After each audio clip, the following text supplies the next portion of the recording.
How's it going? So, this is my favorite UFC fight of all time. This is Bryce Mitchell versus Charles Rosa. It happened on the undercard of Gaethje and Ferguson, which was also an incredible fight. But the reason I love this fight so much is because it displays probably the highest level of grappling differential between opponents.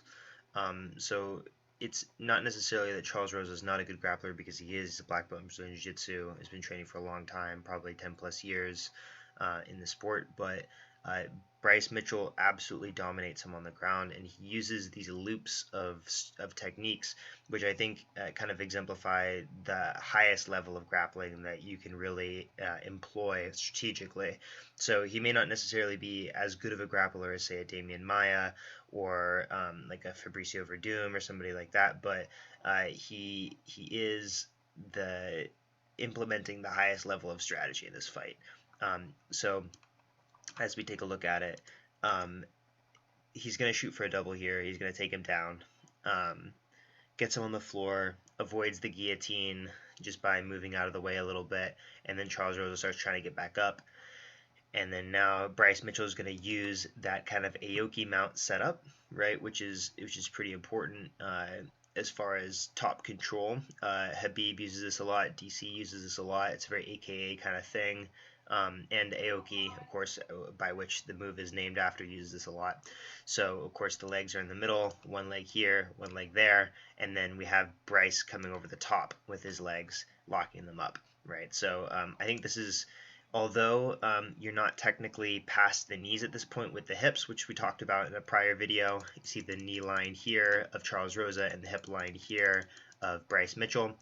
He's still getting at least some control because Charles Rosa is almost exclusively in a position of trying to get himself back up to his feet rather than trying to scoot his knees out to play butterfly guard. So I think his hips being here is kind of acceptable at the moment. And then as soon as Charles Rosa decides to play on his back and try to play butterfly guard, those hips need to come forward in order to make sure to clear the knee line so that he can continue to advance to mount. So we'll keep rolling the tape here. And he's just going to do a good job of controlling the hips, kind of scooting him off the wall, and slowly advancing his position forward. And as you can see, he gets closer and closer to mount. Now, kind of a key detail there that just happened, which allows him to take the back. Right here, you can see he takes his back. The key detail here is as we go back just a little bit more, Charles Rosa gets up to his elbow. Now, immediately once he gets up to his elbow, this is helping Charles Rosa for most specifically to get up to his feet, right? But it's also giving him some posture, it's giving him head height, and it's giving him the ability to scoot his hips out, right? So as soon as that post comes up, instead of just allowing it to happen and keep pressing on the hips, Bryce Mitchell immediately starts attacking the arm, which I think is a higher level of grappling than simply implementing more hip pressure or trying to climb higher up. And what he does here is he does a two-hand control on this arm. He grabs with the right hand on the wrist, and then he snakes his left arm behind the body and starts grabbing at the forearm, right? So this is kind of that Khabib grip that we've talked about in prior videos. He's going for that same kind of idea. DC calls it Casey control, probably because he wants to talk about wrestling and Kansas City control, that kind of thing. So whatever you call it, it's super dominant, highly advantageous position. And as soon as he grabs that arm, I think Charles Rosa does a very intelligent move here. I think he recognizes that he's not going to be able to go back to his back effectively, so he decides to just turtle immediately and start forcing Bryce Mitchell to try to take his back.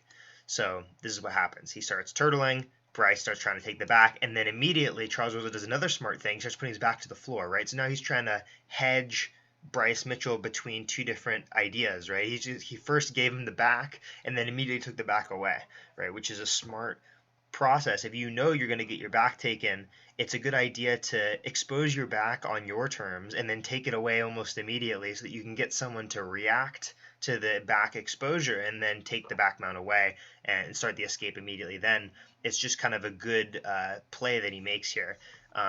And Bryce Mitchell counters it almost perfectly. He immediately takes his arm up, looks for the arm triangle. So next video, we'll take a look at how this arm triangle plays out and how it finishes up. But really amazing sequence so far.